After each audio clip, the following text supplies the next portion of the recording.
they gave us a manual before the humans arrived. 47 pages. Behavioral profiles. Stress thresholds. A full appendix on what their faces do when they are about to break. I read it twice on the transit shuttle. Highlighted sections. Made margin notes in my secondary script because my first script handwriting gets sloppy when I'm nervous, and I was nervous, and I didn't want anyone to know. The manual said, humans perform predictably under sufficient duress. They are durable, yes. Resilient, perhaps. But, introduce enough pressure, strategic, psychological, physical, and they collapse along consistent fault lines. The manual said a lot of things. What the manual did not say, what no one thought to include in those 47 pages, was what to do when the human stops mid-crisis, looks directly at you, and laughs. Not the broken kind. Not the hysterical edge of collapse kind we documented in the psych literature. The real kind. The kind that starts in the chest and doesn't ask permission. Commander Vretsala laughed too, eventually. Couldn't help it. Neither could I. The problem was, I still don't fully understand why. And, I've been stationed here for 8 months. What follows is my official observation log from the War Academy Integration Cycle, Cohort 7, Human Division. I've included timestamps because regulation requires it, and, because I'll be honest, without the timestamps, I'm not sure anyone would believe the sequence of events actually happened in the order they did. They did. Unfortunately. The humans arrived 11 minutes early. I want to be precise about that because in 8 years of academy posting, across 4 integrated cohorts from 3 separate species, no recruit class has ever arrived early. Not Vrathani. Not the Sokoleth, who have compound time sense and can perceive the approach of a deadline the way we perceive weather. No one arrives early. The humans arrived 11 minutes early and spent those 11 minutes rearranging the chairs. We had set the chairs in a standard radiating arc regulation formation, optimized for visual access to the instruction platform and lateral field awareness among cohort mates. Tactical. Logical. The product of decades of academy seating research. The humans pushed them into a rough circle. Not a perfect circle. Lopsided. Organic. Like they'd started with an intention and, then, lost interest halfway through and, just committed to the chaos. Recruits Vasquez and Chinpark did most of the moving. The one named Okafor watched with his arms folded, said something I couldn't catch on the monitor feed, and the others laughed. I noted this. Flagged it. Wrote unclear social function in the margin column and moved on because Instructor Methval was about to begin the orientation address and I had 11 other data streams to monitor. Timestamp, Cycle 1, Hour 0.5, Methval's orientation address is 22 minutes long. I know it by heart. He has given it, with minor variation, for 6 years.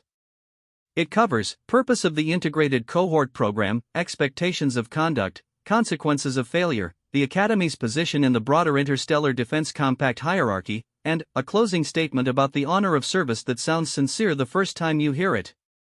He got 4 minutes in before the human named Vasquez raised her hand. Methval paused. Hand-raising is not a Vrathani communication gesture. He recognized it from the briefing files. I could tell because he tilted his neck crest the way he does when he's accessing a recent memory, and he acknowledged her. She said, "Is the coffee real or is it the powder stuff?" Silence. Not hostile silence. Curious silence. The whole room leaning slightly into the question, like it might matter. Methval said, "There is a hydration station at the rear of the bay. The contents were selected according to human nutritional." "Okay, but is it real," she said, "or is it the powder stuff?" He stared at her for a moment. She stared back. She had the kind of eyes that were doing something behind them, not blank at all, and she wasn't being rude exactly, she just needed to know this now, before the rest of the 22 minutes, because it was apparently relevant. "Powder," he said. She made a sound I can only describe as a 2-syllable collapse of hope. "Fair enough," she said, and sat back. Methval resumed. I noted the timestamp, wrote non sequitur interrogative, possible attention calibration mechanism in the log, and did not examine that note again until much later, when it turned out to mean something entirely different than I thought. Timestamp, Cycle 1, Hour 4.2 Combat Theory Module, Classroom 7, the first real problem emerged during the afternoon module. Combat theory is taught by senior instructor Deloric, who is brilliant and has precisely zero patience for anything she considers performative thinking. She respects process. She respects precision. She has spent 30 years studying the architecture of conflict and she will not apologize for the rigor with which she delivers that architecture to people who need it to survive. The module was Tactical Response Modeling. Scenario-based. The scenario involved a standard 3-vector ambush with limited communication between units, a known problem with several documented optimal responses, each producing different casualty rates. The recruits were asked to work through it individually first, then compare outputs. The Vrathani recruits worked through it in the standard way: weighted decision tree, resource allocation by priority index, projected outcome modeling. Clean. Correct. The Sokoleth recruit, there was one, a young officer named Vriss who muttered to herself in harmonics when she concentrated, produced a near-identical analysis via a completely different method that Deloric later admitted was technically superior in Phase 2 projection. The human named Okafor produced something else entirely. He didn't use the framework. Not the standard framework, not any framework Deloric or I could initially identify. What he produced looked, on first read, like a list of things that could go wrong, not with the enemy's plan, but with the optimal responses. He had taken each documented solution and written, in plain language, the conditions under which it fails. Deloric read it twice. I watched her read it twice, which is notable because she never reads anything twice. "You haven't answered the question," she said. "I answered a different one," Okafor said. "I assigned a specific, the scenario is a known problem," he said. Not rude. Conversational. Like they were discussing something mildly interesting over that terrible powder coffee. If it's a known problem with known solutions, knowing the solutions isn't the useful thing anymore.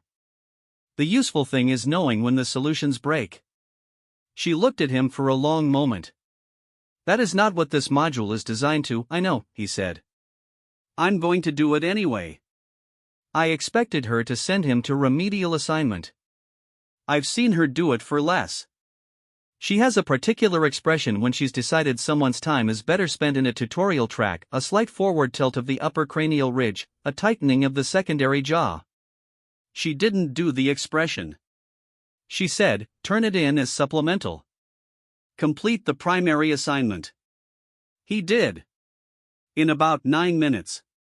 Correct outputs, standard framework, exactly as assigned. Then, he went back to his list.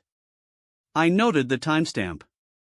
Wrote, anomalous compliance pattern executes requirement, then, continues unsanctioned work. Purpose, unclear. Drew a small star next to it. Timestamp, Cycle 1, Hour 7.1, Physical Integration Assessment, Bay 12, now. I want to be careful here because the physical assessments are documented separately under the Physiological Observation Protocol and I don't want to duplicate data. But, the context of what happened in Bay 12 on Cycle 1, Hour 7, is not captured in the physiological logs, and the context is the part that matters. The integration assessment is designed to establish baseline capability across cohort members, a mixed event series covering endurance, reaction mapping, load performance, and stress response under monitored conditions. It is not a competition. It is a data collection exercise. This is communicated clearly in the pre-assessment briefing. The human named Chen Park apparently decided it was a competition. Not aggressively. She didn't announce it. She didn't say a word about it. She just calibrated every single performance against whoever was beside her at the time. The Vrathani recruit to her left during the endurance run, she matched exactly for the first half and, then, this is the part one had to watch twice, she just stayed there. Didn't pull ahead.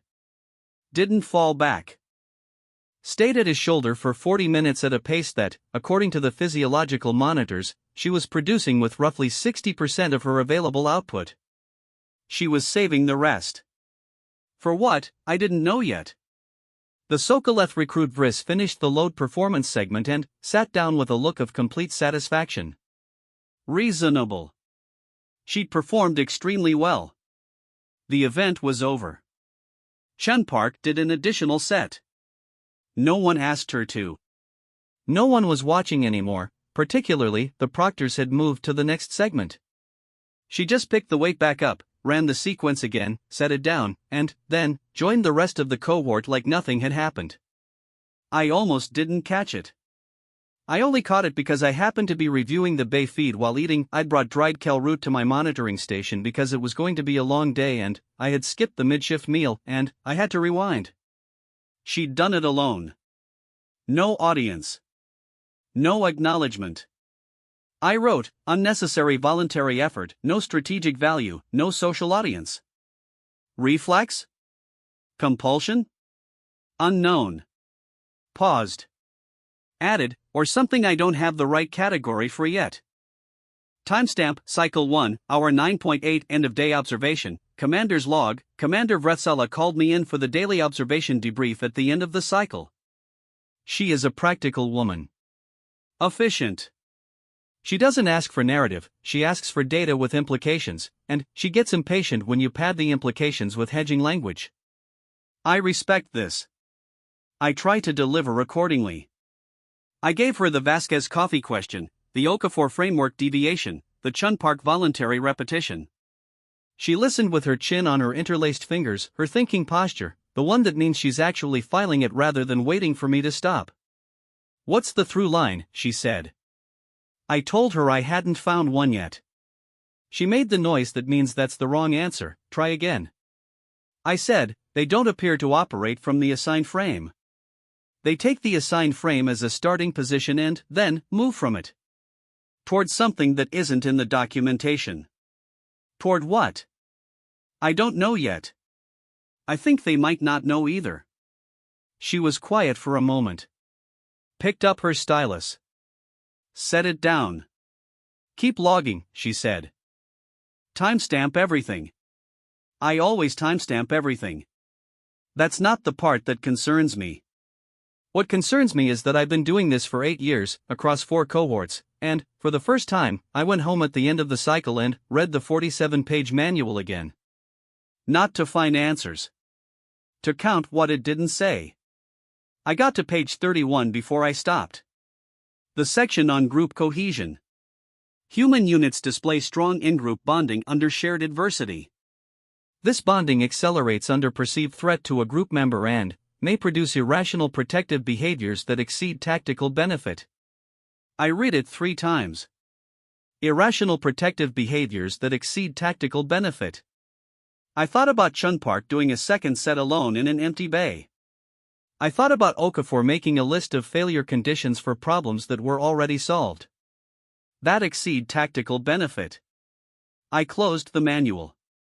I made myself a cup of terrible powder coffee, because it was all we had, and I stood at the window of my quarters watching the Academy's lower training fields go dark in the night cycle, and I thought, maybe that's not the right category. Maybe irrational is just what we call it when we don't understand the math yet. I wrote that down. Timestamp and everything. I should note, for accuracy, that the simulation that broke instructor Methval's composure was not designed to be funny.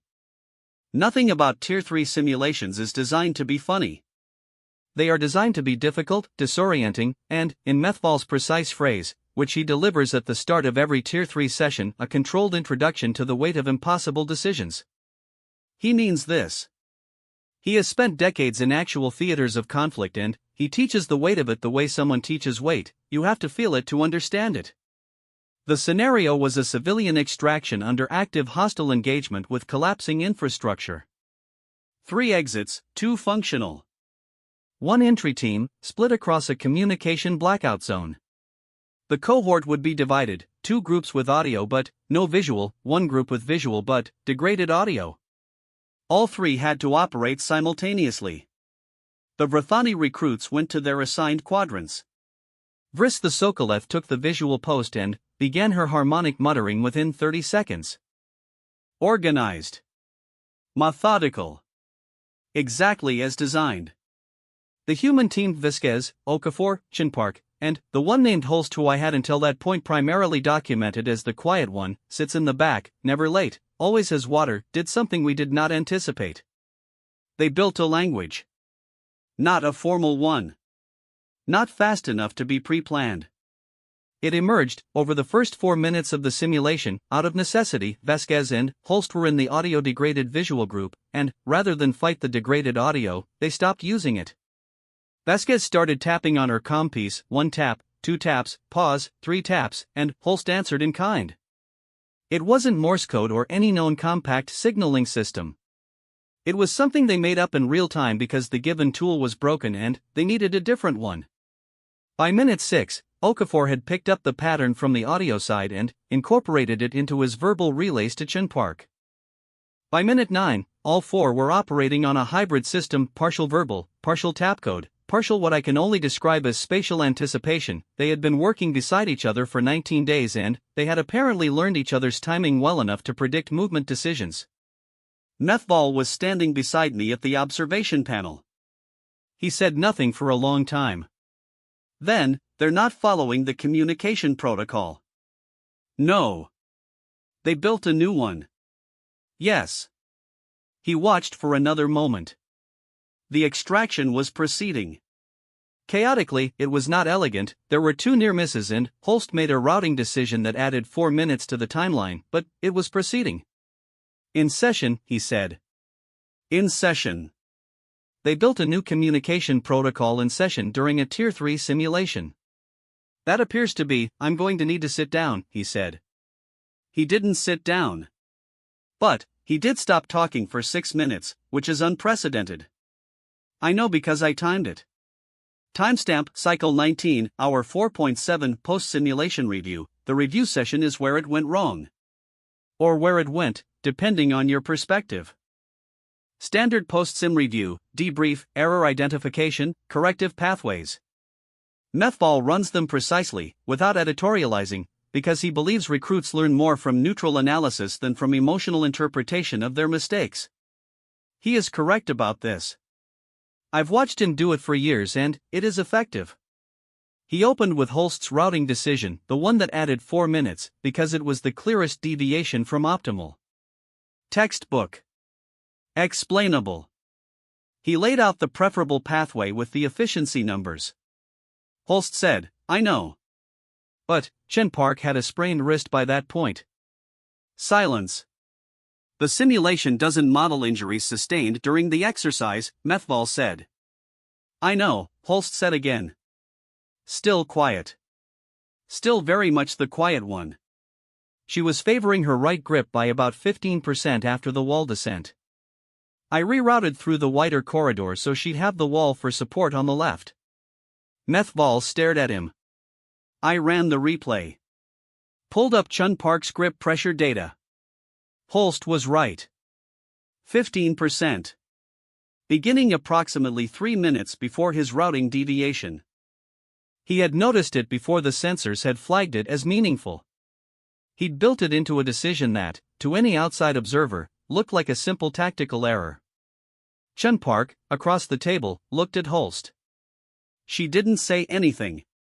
He didn't look back at her. The moment had already moved on because they were both, apparently, the kind of people who don't require acknowledgement to know something has been understood. Methval said, slowly, the simulation does not account for real extractions do, Okafor said.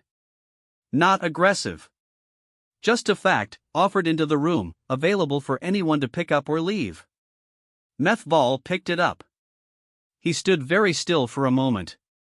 Then, he turned back to the overview screen, moved past Holst's deviation, and continued the debrief. But, he went slower than usual. Like he was making room. After the session ended and the cohort filed out, he stood at the display panel for a while. I didn't bother him. I noted the timestamp and wrote, Methval processing time, post-review, 11 minutes. Previous record, 4. Timestamp, cycle 21, hour 1.2, Commander's office. Commander Vretsala called me in again. She had the physiological assessment reports from the first 3 weeks on her desk. Also the simulation logs. Also, I noticed Okafor's supplemental framework, the failure condition list he'd been quietly expanding since Cycle 1. It's gotten longer, she said. He adds to it every day. Has he shared it with the others? Not formally.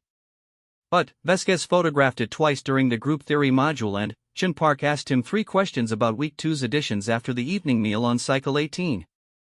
Vretsala turned a page. He's not cataloging enemy failure conditions. No. He's cataloging ours. Pause. Mine, not hers. She'd already figured this out before she called me, and I could tell from the way she said it, the flatness of a conclusion rather than the rise of a question. Yes, I said. Every documented optimal response in the Tier 1 and Tier 2 modules. He's looking for the conditions under which we are wrong. Arrogance? I don't think so. She waited. I think it's practical, I said. The manual documents human adaptability as a stress response. Something they resort to when primary resources fail. But, watching them, I think it's continuous. They're not adapting to failure. They're preparing for it. Building the map of where the ground might give before they step there. She was quiet for a moment. That's a significant distinction. Yes. She closed the folder. Picked up her stylus. The thin metal one she only uses when she's about to write something she wants to commit to formally. Adjust the assessment criteria for this cohort, she said. The standardized criteria are adjust them. I wrote it down. Timestamp and everything. Timestamp, Cycle 22, Hour 6.0, Mess Hall, East Wing. I have to include this one, even though it has no tactical content, because it is the first direct data point for the phenomenon that later became the subject of my formal incident report. The mess hall at the end of Cycle 22. Long day.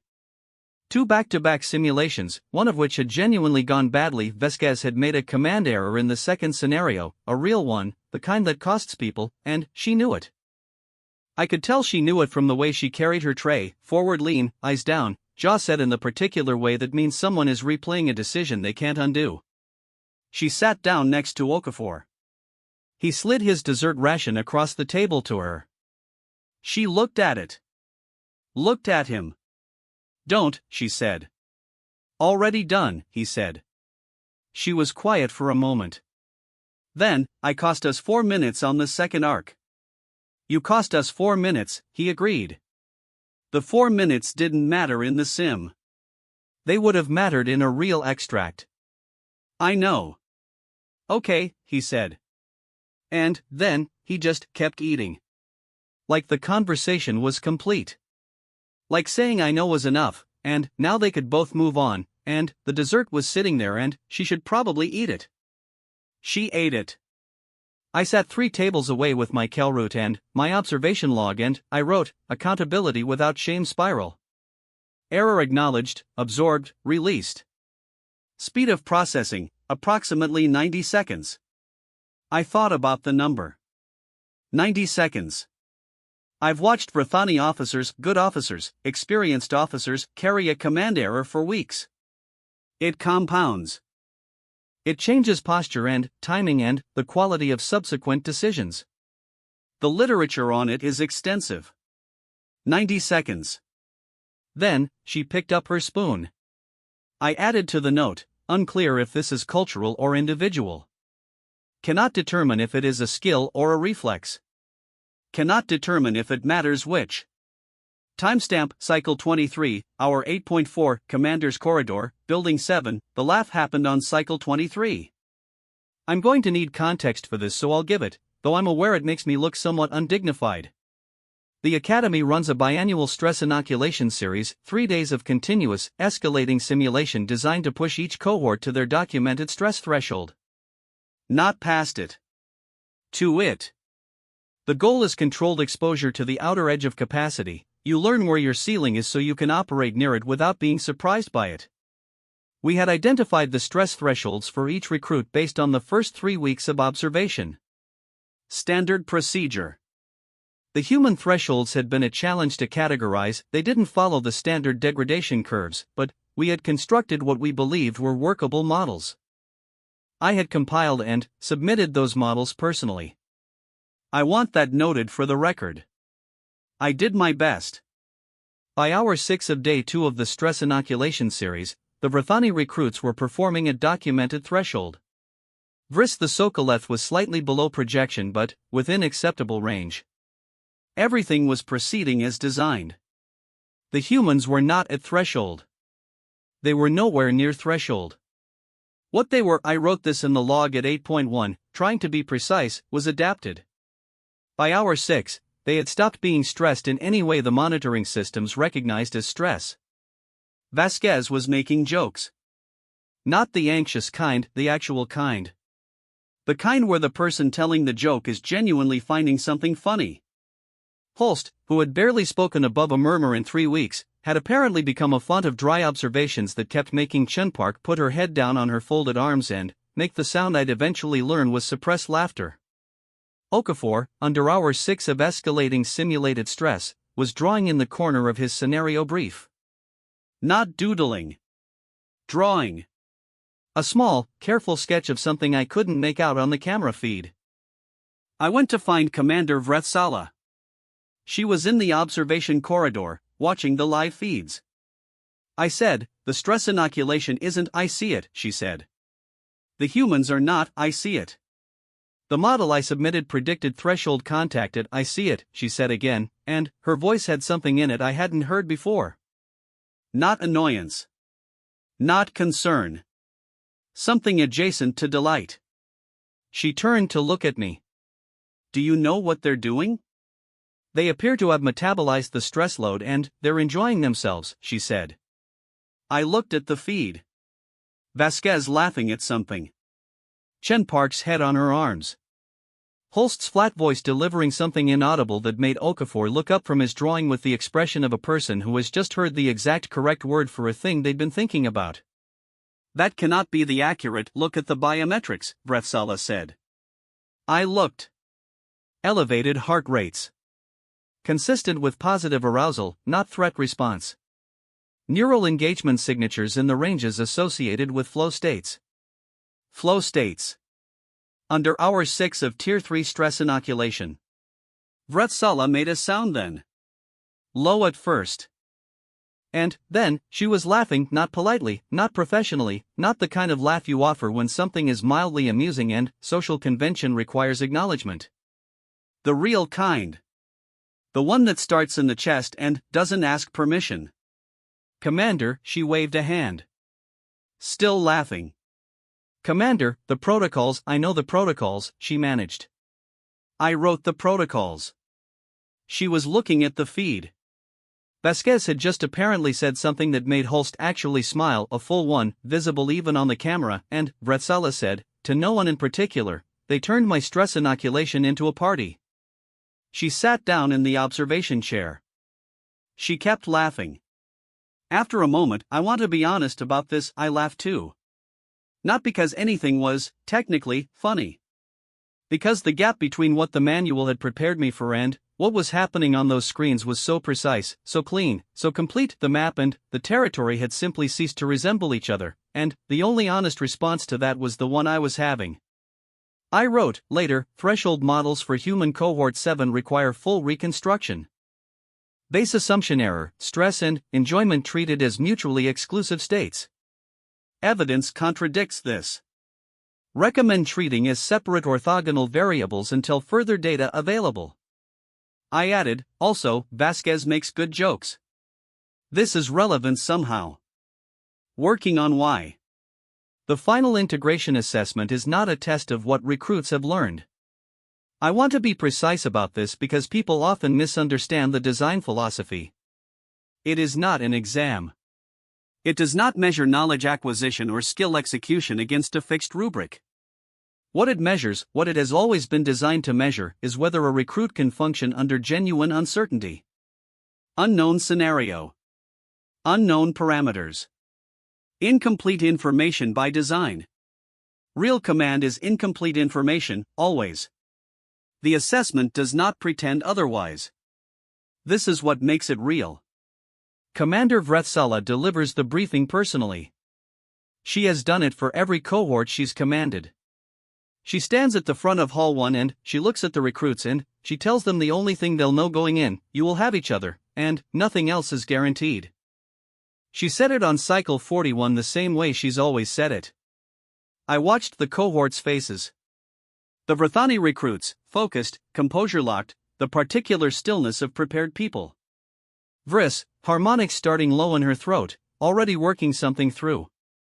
The humans, Okafor was rolling a pen between his fingers. He'd been doing this since Cycle 2, the same pen. I don't know if it was intentional or compulsive, and Vasquez was looking at the ceiling with the expression of someone reviewing a list they'd memorized. Shen Park and Holst were sitting very still and very close together in the way people do when they've been through enough together that proximity has become a form of communication. Vretsala finished the briefing. She said, as she always says, "Are there questions?" Vasquez said, "Any chance the coffee situation has improved?" Vretsala looked at her for a moment. "No," she said. Vasquez nodded. "Fair enough." She sat back. The room exhaled a little. Even the Vrathani recruits, I saw it. A drop in shoulder tension across the whole cohort, 2 seconds before the assessment began, because Vasquez had looked at all of it and decided it was also a little bit funny. I noted this. Wrote, pre-task tension calibration via humor, appears involuntary, appears to work on non-human cohort members as well. Vasquez possibly performing social function she is not fully conscious of. Timestamp, Cycle 41, Hour 1.3 Assessment Zone, Sector 9. I am not supposed to describe the specific parameters of the assessment scenario in an open log. Regulation. I'll say only, it was harder than the last 4 assessments I've observed. Vretsala built it herself this cycle, specifically for Cohort 7, and I knew from the build documents that she had done something we don't normally do. She had included a real failure state. Not a simulated one. A path through the scenario that genuinely could not succeed. An impossible arc. Not labeled as such, not flagged, just present, hidden in the option space, designed to punish the recruit who found it by costing significant time and resources on a dead-end trajectory. Every cohort has at least one recruit who walks into it. The assessment is partly designed to see how they recover. The Vrathani recruits navigated clean through the first phase. By the book, by the data, well. Vris pulled an early advantage by catching a detail in the environmental mapping that the scenario designers had not expected to be caught. The humans fell into the impossible arc. Not all of them. Okafor caught it at the entry point and pulled back. But Vasquez had already committed 2 steps down the path before his call reached her, and, by the time she turned, she'd cost them 11 minutes and a resource cache. I watched her face on the monitor. She didn't freeze. Didn't spiral. She stood very still for approximately 4 seconds, and then, she said something I couldn't quite catch on the audio, and then, she started moving. What she did with the 11-minute deficit was not in any playbook I know. She didn't try to recover the time. She absorbed it as a fixed variable and rebuilt the rest of the phase architecture around the new shape of the problem, not the problem she'd been given, the problem she now actually had. It was not efficient. It was not elegant. It produced a solution that used 17% more resources than the optimal pathway and involved Holst doing something with a structural support beam and 2 pieces of unrelated equipment that I'm still not entirely sure was physically possible. It worked. They came out of Phase 1 40 seconds behind the Vrathani group. Phase 2 was different. Timestamp, Cycle 41, Hour 3.8, Phase 2 of the assessment involves a simulated communication failure between 2 subgroups and a decision under genuine time pressure that requires the groups to make compatible choices without being able to coordinate. This is the part of the assessment that eliminates the most recruits. Not because the decision is technically hard. Because it requires a kind of trust that most beings, under pressure, find extremely difficult to extend across an information gap. You have to believe that the people on the other side of the blackout are making the same call you are. For most species, including, I'll be honest, my own, this belief doesn't come naturally. There's a hedging instinct. A fallback.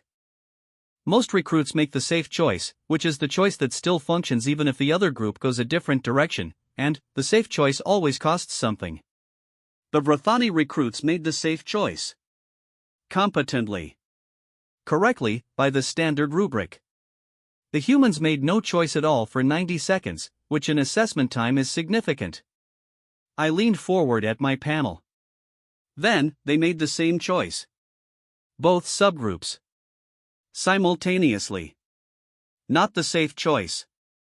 The choice that only works if both groups choose it together, and that delivers a significantly better outcome if they do.